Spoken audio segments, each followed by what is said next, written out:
दूसरी चीज़ कि जो मुझे लगती है बहुत ज़्यादा बड़ी इम्पोर्टेंट चीज़ है, you know have the perspective of learning in the class only.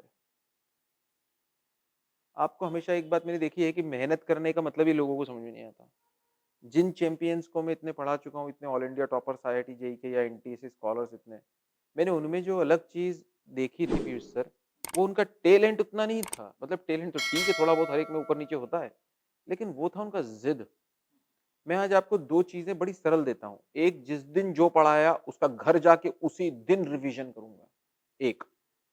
और दूसरा जो है वो ये कि अगली बार जब भी सर, कोई भी हो, मैं नहीं ज़रूरी है मैथ्स हो, बायोलॉजी हो, अगर वो मुझसे कुछ क्वेश्चन, वो क्लास से कोई क्वेश्चन पूछ रहे हैं पिछली बार पढ़ाए हुए का, तो क्लास के हाथ ऊपर हो ना हो, मेरा हैंड आई शुड, जिस स्टूडेंट को इसका दर्द है कि आज सर ने कुछ पूछा और मेरा हाथ ऊपर नहीं हो पाया, जो कि पिछले पढ़ा चुके हैं, वो स्टूडेंट चैंपियन नहीं बन सकता।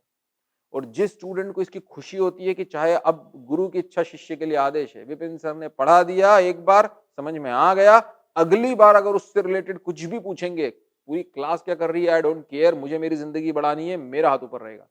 ये 2 सिंपल रूल अपने जिंदगी में फॉलो करो। जो पढ़ाया उसी दिन करो, अगली बार कुछ उससे रिलेटेड 1 महीने बाद भी पूछा, तो मुझे आना चाहिए। अब वो 1 महीने बाद, 2 महीने बाद पूछा तो कैसे आएगा? You have to keep revising the things.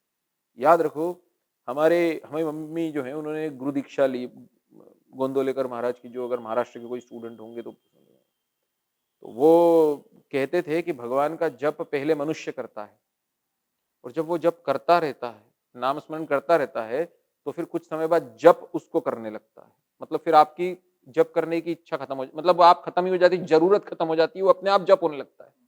अभी हम कुछ दिनों पहले गीता जयंती महोत्सव था इंदौर में, हमारी आई को लेके हम गए थे। महाभाग पुरी शंकराचार्य उस समय प्रवचन दे रहे थे, तो हम सॉरी, उनके पहले जो थे वो प्रवचन दे रहे थे, और उसी समय महाभाग स्टेज पर आए। और जब आए तो सब लोग खड़े हुए, और जो प्रवचन दे रहे थे, व्यासपीठ की मर्यादा है, वो नहीं खड़े हो सकते क्योंकि व्यासपीठ पे बैठे, लेकिन उन्होंने वहीं से नमस्कार किया, शंकराचार्य जी बैठ गए, क्योंकि उनके बाद शंकराचार्य जी का प्रवचन था। लेकिन मैंने देखा ध्यान से, मैं शंकराचार्य जी को जब देख रहा था, तो वो पूरे टाइम उंगलियां उनकी ऐसी कर रही थी। मतलब वो उस समय का उपयोग हमें लग रहा है, लेकिन वो जप करने में लगा रहे हैं। आप मुझे एक बात बताइए, टीवी देखना कोई ज़रूरी हमारे हिसाब से तो नहीं है, लेकिन टीवी अगर देख ही रहे हो, तो उसके ऊपर जो चीज़ हमने पहले पढ़ के रखी, उसका रिवीजन तो हो सकता है। क्यों नहीं हो सकता? हम रिवीजन करने में क्या जाता है? If you are listening music, say for example, वो म्यूजिक शांत म्यूजिक रखिए, जो डिस्ट्रैक्शन आपको देता है वो म्यूजिक डांसिंग बीट्स के ऊपर सॉन्ग चल रहे हो और आप सोच रहे हो रिवीजन हो पाएगा, वो कभी नहीं हो पाएगा। ठीक है? लेकिन कुछ छोटी-छोटी चीज़ें करिए साहब। जिस दिन क्लास में पढ़ाया उसी दिन करना है अपने को।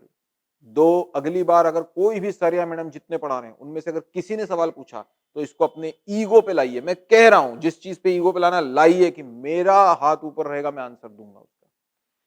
तीसरी, अपने ज़िंदगी के वो मोमेंट्स जो हम सिर्फ़ और सिर्फ़ खेलने में, कूदने में, टीवी में, मोबाइल में लगा रहे हैं, उसकी जगह रिविज़न में लगाइए। Revision is very important. तो अभ्यासेन तो कौन्तेय, भगवान श्री कृष्ण भी कहते हैं, अभ्यास करने से होता है। तो जिद रखिए, जिद करेंगे दुनिया बदलेगी।